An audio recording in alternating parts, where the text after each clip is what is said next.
Hello, Nicholas here with DIVO, with DIVO TED Talks or Devoted Talks. You know how it is.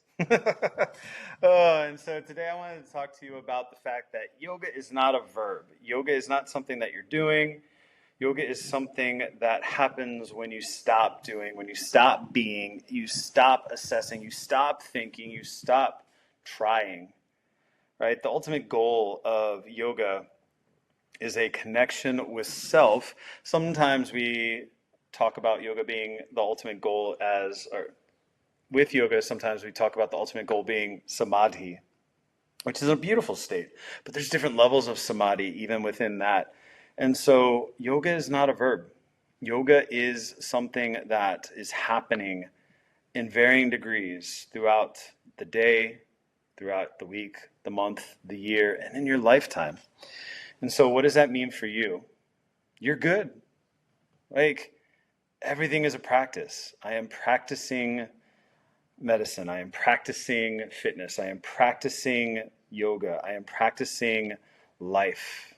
And if it's a practice, you know, there's not as much seriousness added to it. And I don't say that lightly, right? Because you could totally go, every day is game day, and you got to give your all the time. Well, maybe you are. Maybe your all is just less one day to the next.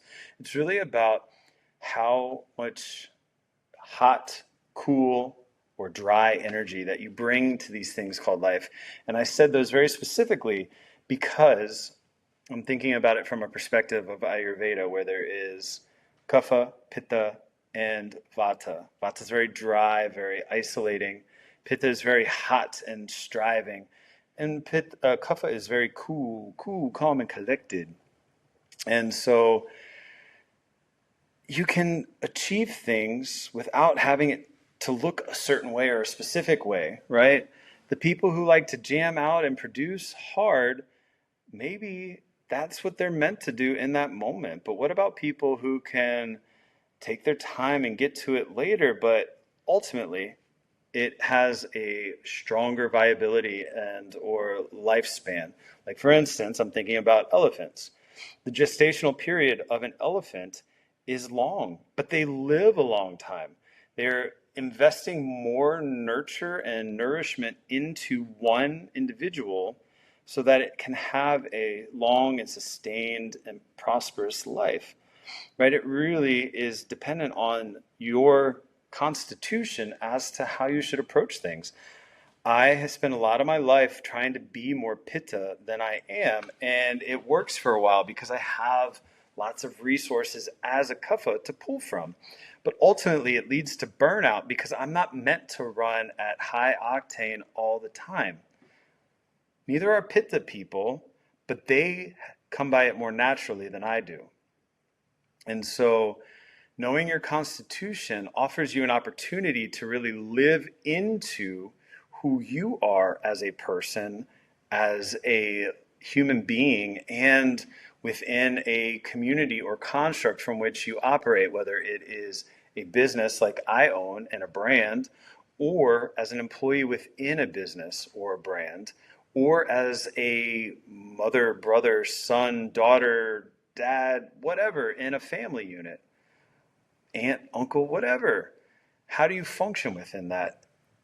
And in that role, where are you and or what are you bringing to the table?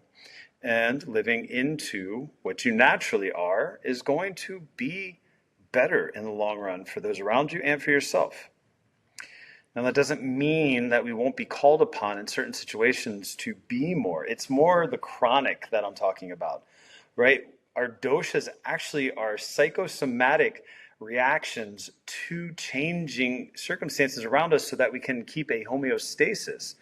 So when the world starts throwing pitta at us, our pitta as a dosha will rise, but it's not unless it is perpetual or chronic that it starts to throw us out of balance. The disease process doesn't start from one exposure. The disease process starts from chronic exposure, and not only chronic exposure, but without eliminating it from you in a timely manner. So, what does this all mean for you in this great scheme of things in this great world of things. You're awesome. You're great.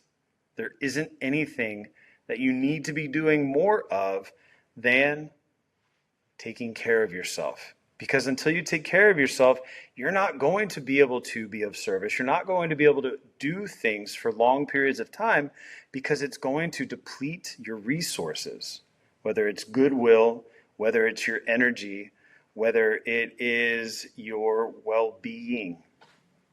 I hope I didn't repeat myself. I like to do these all in one shot and just go with it and feel it and create it. So if I do repeat myself, apologies, but not really. So bringing this back to ancient wisdom, we all have unique constitutions of dosha, which are related to our unique expression of consciousness in the world. There is a greater expression of the world to which we are a part of, much like there is an entire body constituted from individual cells. And if we look at ourselves as cells within the greater organism that is the planet, the solar system, our place in the grand spectrum of the universe, then it becomes a little bit more humbling with the suffering that we do day to day. But knowing that if we aren't being who we are, then we're not actually serving the whole in a good way or for the benefit of all or whatever. But it's hard, myopically speaking, when you are out of focus from what you are in the greater whole. It becomes challenging to a hard to quantify amount. You know, what are you losing by, and what are you detracting from the whole by not living into who you really are? Now, I'm starting to get a little off track. So let's bring it back. You are divine in nature. You are a divine expression of consciousness within the world as it exists right here, right now. And there is a distinct role that you play in it, for better or for worse. And just because you feel bad doesn't mean that that's not the purpose that you're supposed to serve right now.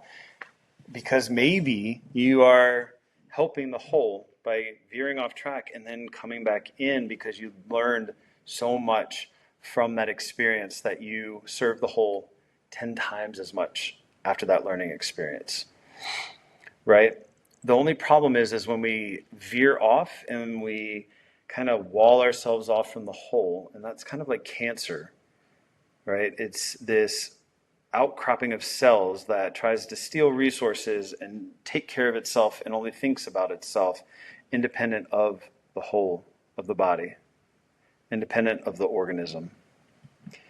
And so, in what ways can we come to know ourselves and our constitutions well enough so that we're living rightly into the, not just purpose, but the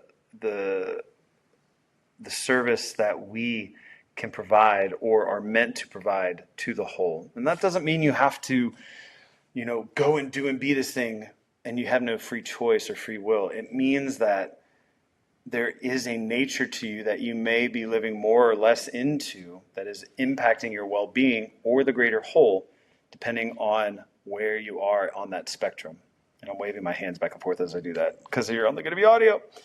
So anyway, friends, do you feel like you're living into who you really are, or do you feel like you're faking it till you make it, or trying to push hard and fast into being something that really doesn't authentically feel like you? I've come back to that word a lot, authentic. So, what do? Start with breathing. Start with meditating. Start with eating well, and then see what happens. See what happens. Right? The worst that could happen is that you don't feel better, that you don't feel any changes, that you don't have anything come of it. But what's the greatest thing that could happen? That's the question. But you won't know until you try. So why not? Till next time, friends.